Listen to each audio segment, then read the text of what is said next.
اگلا جو سوال ہے وہ یہ ہے کہ قرآن اور دعاؤں کے ترجمے کا عربی میں پڑھنے کے مقابلے میں کتنا ثواب ہے؟ دیکھیں کتنا تو میں نہیں بتا سکتا، یہ میرا کام ہی نہیں ہے بتانا،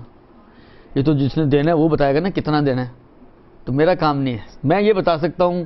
وہ بھی جو ظاہری اعتبار سے جو استفتاءات وغیرہ جو معلومات ہے اس کے حساب سے کہ ثواب ہوگا یا نہیں ہوگا۔ اب کتنا ہوگا یا کتنا کم ہوگا یا یہ ریشو ویشو میں کچھ نہیں دے سکتا، یہ میرے دائرہ اختیار سے خارج۔ درست؟ دیکھیں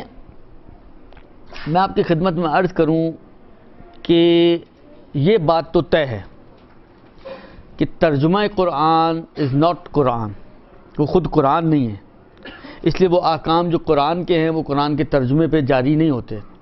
قرآن کو آپ بغیر وضو کے مس نہیں کر سکتی ہیں، عبارت عربی عبارت کو، لیکن اردو ترجمے کو آپ مس کر سکتی ہیں۔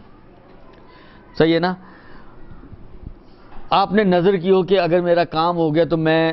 قرآن ختم کروں گی، تو ختم قرآن میں آپ ترجمہ پڑھ کے ختم کر ڈالیں تو یہ کافی نہیں ہوگا، وہ آپ کی نظر پوری نہیں ہوگی۔ بس اصل جو قرآن یا اصل جو دعائیں ہیں وہ عربی ہیں، اور یہ میں آپ کی خدمت میں عرض کروں کہ ایک مشکل تو ہے کہ ہماری کیونکہ زبان نہیں ہے تو سمجھ میں نہیں آتی، تو کوف زیادہ ہوتی ہے انسان کو، لیکن اصل اثرات بھی اسی کے ہیں، اصل اثرات بھی جو ہیں وہ انہی کے ہیں۔ یہ بھی بالآخر کلام امام ہے نا، تو جس طرح خود امام بھی نور ہن، کلام امام میں بھی ایک میں سب سمجھانے کے لیے عرض کرتا ہوں کہ قرآن کی عبارت سے شعائیں نکلتی ہیں نا،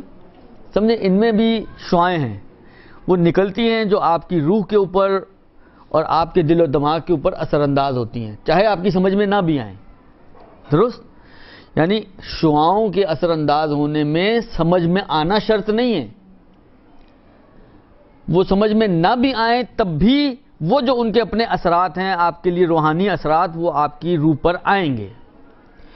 لیکن مشکل جو ہوتی ہے وہ یہ ہوتی ہے کہ اس کوفت کا کیا کریں جو پڑھنے میں ہوتی ہے،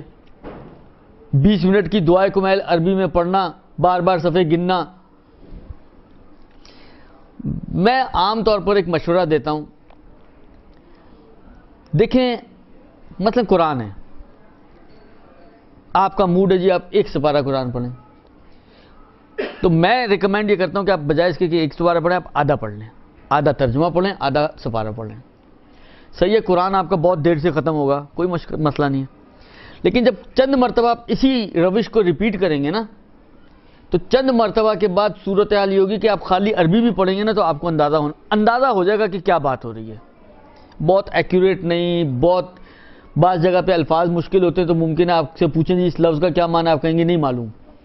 لیکن ایک مجموعی طور پر آپ بتا سکیں گے کہ جی مثلا اس صفحے میں یہ کہا جا رہا ہے، اور تھوڑا زیادہ ریپیٹ کریں گے تو زیادہ آپ کا اسٹرانگ ارتباط اس عربی کا اور اردو کا کریٹ ہو جائے گا، جس کے بعد آپ کے لیے نسبتاً خالی عربی بھی دعائے کمیل، دعائے توسل، یہ بہت زیادہ پڑھی جانے والی دعائیں ہمارے ہاں۔ آپ دعائے کمیل کو اگر آپ نے کئی دفعہ عربی اردو دونوں پڑھی ہیں یا خالی کئی دفعہ آپ نے اردو میں پڑھی ہے، اب آپ عربی پڑھیں گی تو آپ کو کچھ نہ کچھ بالآخر ایسا نہیں کہ بالکل بلینک ہوں گی آپ، تو اس طرح سے اگر آپ تھوڑی سی اپنی آپ کو پریکٹس دیں تو نسبتاً آپ کے لیے یہ فائدہ ہوگا کہ عربی کے جو فوائد ہیں وہ آپ کے ہاتھ سے ضائع نہیں ہوں گے، اس کا جو اجر و ثواب ہے وہ آپ کے ہاتھ سے ضائع نہیں ہوگا۔ تو آپ مکس کر کے پڑھیں، کم پڑھیں لیکن مکس کر کے پڑھیں۔ درست؟ اب جہاں تک ثواب کا تعلق ہے، یہ میں نے سوال پوچھا آغیون سے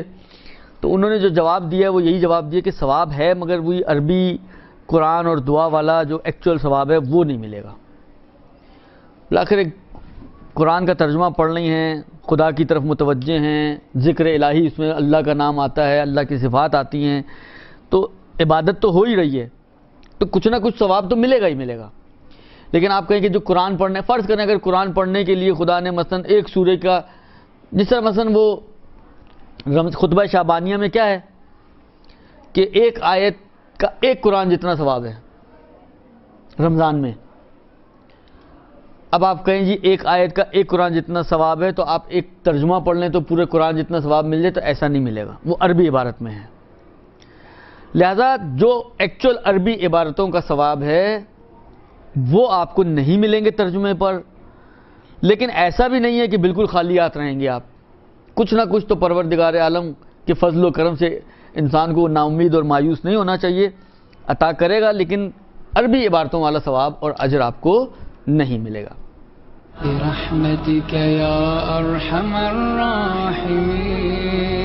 وصلى الله على محمد وآله